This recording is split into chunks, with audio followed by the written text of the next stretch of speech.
Well, good morning and welcome to the Naples Money Managers News You Can Use. We decided we needed to start saying what date it is.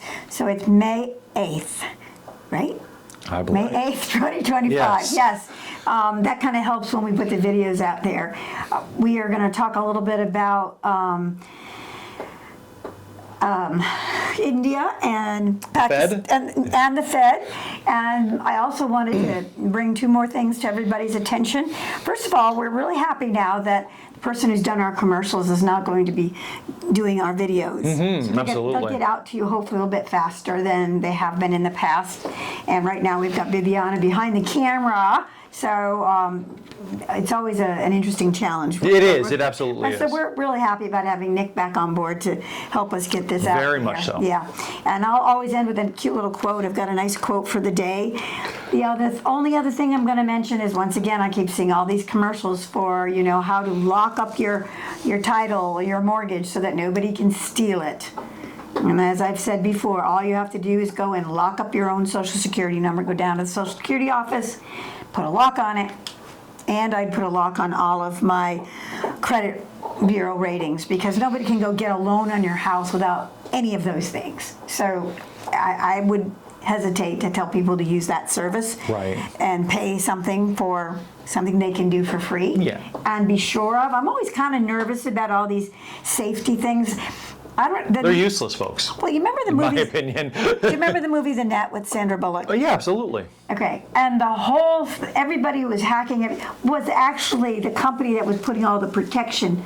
You're buying your protection from. Even barring, things like that, like where they're actually nefarious, most of these function of like an alert system at best, and that really doesn't help you. Like most of the time you're finding out like as you've been breached. Right.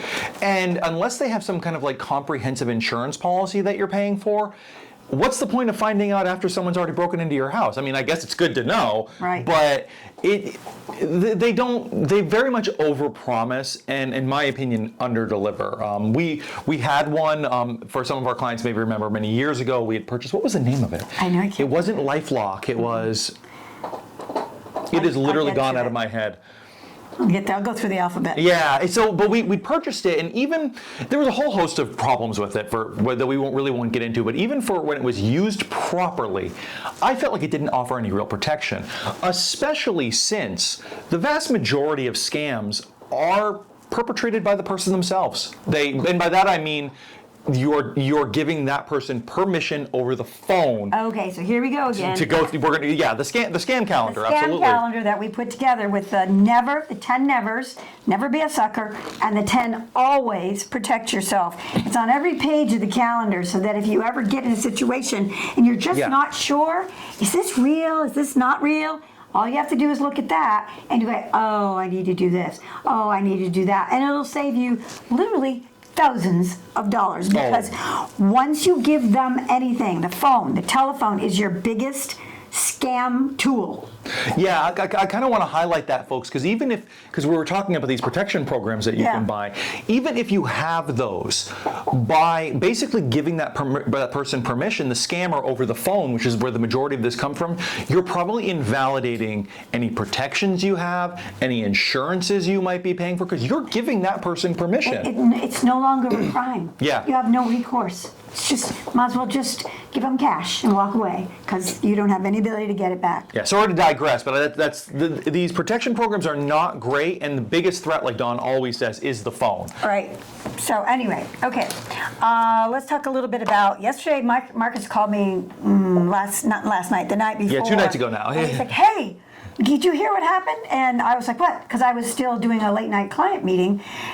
So let's talk about what happened and what we thought would happen the next day and what really did happen the next day. Yeah. So as some of you may have heard, because it's been pretty talked about in the news by now, but India and Pakistan, who are historically fairly antagonistic towards each other because of the separation that India and Pakistan went under British rule. They don't like each other. They haven't liked each other for decades. They periodically have scuffles across the border, and essentially one of those broke out. Was it some India tourists got killed in Pakistan? Yeah, about 30 days ago, some Indian tourists were killed in Pakistan by the Indian government alleges a terrorist organization. Right. The Pakistani government disputes that, and as this has gone kind of back and forth, finally a couple of days ago, the Indian government launched Operation Sindoor, I believe it is. Don't quote me on that name, but I believe that's how you pronounce it, where they struck 9 independent sites within Pakistan, prompting retaliation from Pakistan. I'd heard Pakistan shot down a few India's jet fighters, so that's unsubstantiated. But they both have nuclear capacities. That's a So great point. That's kind of the real concern is, we don't want to, it starts small, and these two little countries. The tit for tat, Right. because most countries, if someone bombs your country, well, you got to bomb them back, and then they're going to bomb you, and then where does someone back off? And especially when both countries are nuclear armed. And just to talk about that a little bit real quick, Pakistan has a fairly limited nuclear arsenal. Most of their warheads are rated in the kilotons. To give you an example, most of the bombs that they have are of the size that were dropped on like Hiroshima or Nagasaki. City killers, but Big enough, though. big enough, Yeah. They'll get the job done. City killers, but not some of the more modern stuff like we have now. India's arsenal is a little bit more advanced. Again, many of those mid-range kiloton bombs that we were talking about, they do have a few megaton thermonuclear warheads, which are the much more modern variety, like many people grew up hearing about during the Cold War, the things that we thought the USSR was going to drop on us, world enders. So it'd be bad. There was a study done about 10 years ago by, I believe, I think it was MIT, who studied what a limited nuclear exchange between two antagonistic countries would be, roughly 50 to 70 warheads. And it's enough to cause global catastrophe. So, and by that I mean nuclear winter, global famines, things like that. Not the end of the world, but a lot of people dying. So that's scary, folks. That's one of the things that you kind of have to keep in mind when we talk about these two countries kind of getting into a tit for tat. Now, luckily, to kind of go through all of that, both countries seem to have backed off from that red line. After the initial tit for tat, the Pakistani defense minister has said that they believe there will be no other escalation. Hopefully that is the case. This is hardly the first time we've seen this between the two countries. There was something about 10 years ago very similar to this. But it is scary in this kind of these heightened times. So what did that do to the market the next day? Really nothing. The market didn't move at all. So we talked about that the night before, and I said, I don't think this is going to have any effect. No. In fact, it might distract from all of the activity that we've been seeing with our controlled dive, which is kind of like swimming to the surface right now.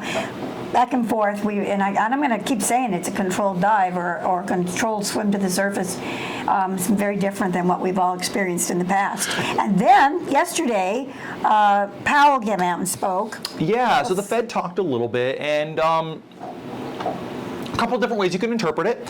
So they've essentially said they're going to hold things steady. Yeah. That there are some concerns out there involving inflation, involving stagflation, the big one everyone worries about. But it wasn't definitive. And in the meantime, they seem to just want to... Stagflation, I believe, is when prices go up and the dollar goes down. Is that stagflation? Mm-hmm. Absolutely. There's negative economic growth. No, that always happens. So dollar goes down, prices always go up because you need more dollars to buy those things. So I have to... It implies negative economic growth, negative GDP. That's right. So we're not growing at all. That's right. But the cost of goods are increasing. Thank you. Good example, Japan. If any of you kind of followed that over the last 30 or 40 years, after the 80s, Japan they hit recession and never really came out of it. They have consistently been in recession while experiencing inflation, stagflation. Yeah. We saw it in the 70s under Carter. It was awful. It's just awful. And in fact, there was a series of stagflations in the 60s and 70s that the United States really didn't come out of until, I think it was the early 80s was when we finally defeated stagflation. I think you're right, because Dennis came into the market, Dennis Nelson, my former partner, in 1974, right at the trough of, I believe, the stagflation. Interesting. And then by the time I came into the markets, it was 1982, and I think they were just starting to recover, and then by 85, more so, and then by 87 it had peaked, the market had peaked, and then of course that's when we had that big humongous drop, but nothing related to the stagflation. Interesting. So, yeah, but anyway, so he came out, and personally I've been saying last year and the year before, we've been saying no, don't cut rates, don't cut rates. Well, now I'm looking at it a little bit differently. I'm looking at it as how it would affect the average person. A rate cut, I mean, everybody always worries about the rich getting richer. I guess I don't care about that, but I do care about the poor getting richer or the middle class getting richer. Sustainable. You need a healthy middle class. Right, absolutely. So I think that Powell left room to lower the rates. Yeah, and definitely did.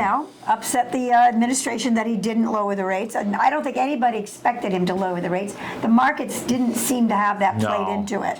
And they didn't seem roiled at all by that, and really. I don't. Where did we close yesterday? Do you remember? We were up slightly, especially on the news that there's going to be some apparently lowering of regulations for a lot of our chips. That's right. And all that stuff came out, and we're probably gonna have to wind it down. We can do chips next week. Yeah, we'll have to end here. I'll One bring last the bag piece of good potato news. chips with I love me. that.